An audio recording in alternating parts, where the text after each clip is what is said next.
Hello, everyone, and welcome back. I'm sitting down with Brett from Trinity Financial today. Again, sticking with that theme of that 2026 Social Security report. And today we're going to be kind of putting those numbers into practical terms, which I like because I feel like this will make it a little bit easier for people to understand. So I wanted to start off, doing some searches on myself. What would a 22% benefit reduction, what does that mean? What for like an average retiree budget? So it's very simple math. 1,000, 220, $2,000 benefit, 440. If you're, getting up to the 3,000, which we are seeing those 3,000, it's $660 a month benefit reduction. Okay. But the one thing that I've thought about is, while we talk to the retirees about the situation is, we got to remember that over the next 6 years, we're also going to have those COLA raises. Okay.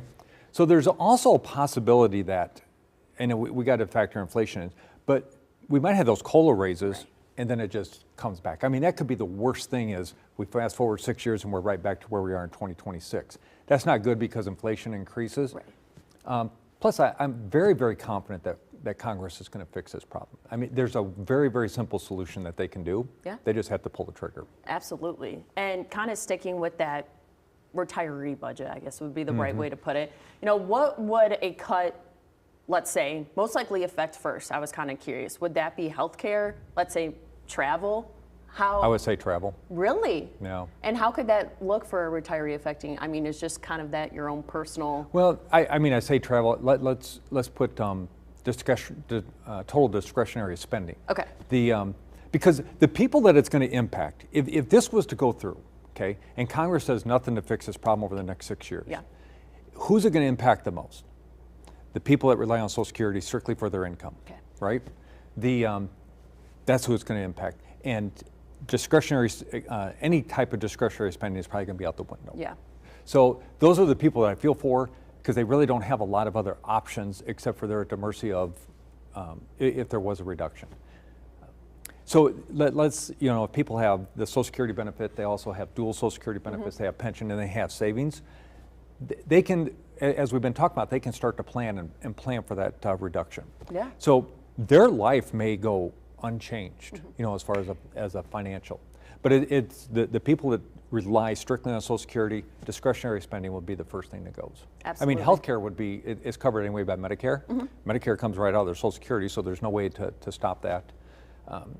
If they're hurting, they have the Medicare supplement, they have Medicare Advantage, and there's help for people that are on low income. So their health care will not be impacted. Right. If, let's say somebody, at home is watching, they kind of want to figure out what percentage of their total retirement income comes from Social Security, how can they do something like that? Well, if that's the only check they get, then they have no investments. I mean, that's pretty simple, it's 100%. But if they have investments, it still is kind of surprising that people do have investments that save for a rainy day, but they don't know how to unleash them or turn them into a monthly income. And that's what we're able to help people to do. Whether it's 50,000, 500,000, $1 million. If you have savings, you can turn it into some form of income stream or a future income stream.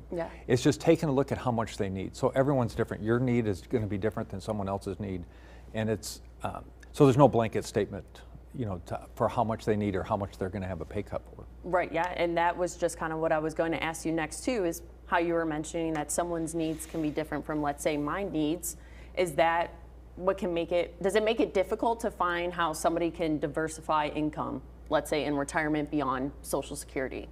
It's not. I mean, we just do a financial snapshot and take a look at everything they have, and then it's just working backwards. How much do you have to live? This is how much you have coming in. What void do we have to fill? Right. So I could go to Trinity, let's say, and evaluate my other income sources to figure out how something like this would realistically work out? Right. Absolutely. So what does retirement flexibility look like? I saw something like that. So in practice, what is something I could do if, these changes were to happen? The flexibility, again, if people have the resources, is instead of letting their retirement assets defer, they may have to turn those into an income stream.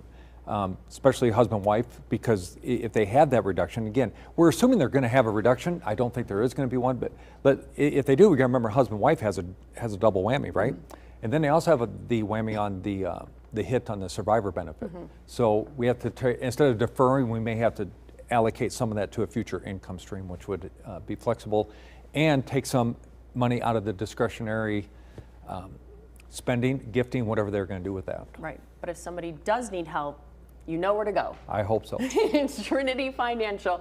That number right there is on your screen, or as always, there's a link to the website on your screen as well. Or you can just go visit, Workers or Brett in person. Right. It's very We'd love nice. to have you. But that's all the time we have. Brett, thank you so much, and we will be back shortly after the break.